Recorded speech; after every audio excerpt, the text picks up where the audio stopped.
It is the first full trading week of 2026, and as you've always heard, as the first day goes, so goes the week. As the week goes, so goes the month. And probably none of it holds true anymore, but we're going to hear from Tom Lee now, Fundstrat, Head of Research and Fundstrat Capital Chief Investment Officer. Tommy, welcome. Thanks for being on set. See you, sir. If you found value in this breakdown, please hit the like button, subscribe, and share it with other investors who are paying attention. We're here to keep bringing you sharp analysis and voices that understand what's unfolding. Thanks for watching. One thing, see you. It is important the way the market gets out of the gate. That we can say. It doesn't determine everything, but when you start strong at the beginning of the year, it's usually good. This is the Wall Street Journal. This is like the worst headline you could possibly have. Wall Street experts expect rally to keep going. Yeah. Just don't, even if you think it, don't print it. Don't say that.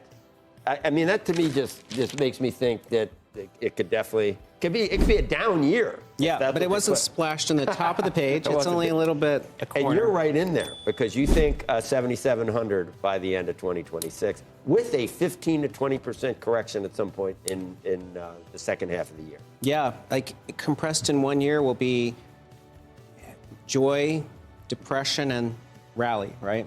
I think just like last year, in 2025, we had a terrible start. People got very gloomy. Then we had a nice rally to finish the year. You mean April was the peak April was the low. The Liberation Day. Yeah. So I think because, the market will test the new Fed, that probably is the reason we have some fear this year. But there's a lot of things to be optimistic about. The tariffs are anniversarying. The Fed is cutting, and the ISM could finally turn back above 50, and that's good news. And we are pretty optimistic about some groups that have lagged, like energy is one of our top sector picks this year. With the Mag 7. And the Mag 7 should still keep producing good earnings growth. And then the financials and small caps. So it's like a lot of things that could go right in the market. The 7,700, so do we get a 10% gain in earnings and the multiple stays where it is? Is that your thesis, basically? I think earnings will do even better. And the multiple comes down. Yeah, so it's because other sectors are re-rating, but the Mag 7 might just track their earnings growth, so that'll pull the overall PE down. Once again, not only are you telling us we're going to be up, you're even telling us when it's going to go down, when it's going to go up. You got a number, 7,700. You're back on the horse of predicting Bitcoin, even though it didn't work out last year. It did not. Your numbers were not hit. And, it's like, no, I would not say that you're a terrible financial advisor based on trying to predict Bitcoin. I don't know who could do that. So I'm not going to hold your feet to the fire. But as I said, you're getting right back on the horse. 250,000? Yeah, you can bleep me out too if I just say the number. Yeah, that'd be good for you. We don't care. I'm trying to protect you. 250. Yeah. 250,000, not $250, which some people still have as a forecast. So, in 2026, if Bitcoin gets to 200 or 250,000, it would be breaking the 4-year cycle.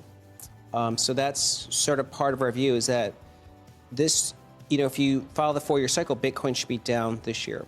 But I think that there's tailwinds that are building. And part of it is we kind of reset leverage on October 10th with that big shock. Right. And now I think there is still institutional adoption taking place, and Wall Street is still building a lot of products on the blockchain. And then we have U.S. government support. So I think these are tailwinds that help Bitcoin recover this year. And even though people have pointed out the divergence from gold and silver, you think with gold and silver doing well, eventually Bitcoin benefits from that trade? Yeah, it does look like gold rallies typically lead Bitcoin rallies. So I think it's been healthy for gold to rally. Part of it's, dollar debasement, and now with monetary easing, those are things that are supportive of crypto to follow. And as you know, crypto adoption rates are still quite low. So crypto has sort of an exponential growth opportunity because the adoption is increasing.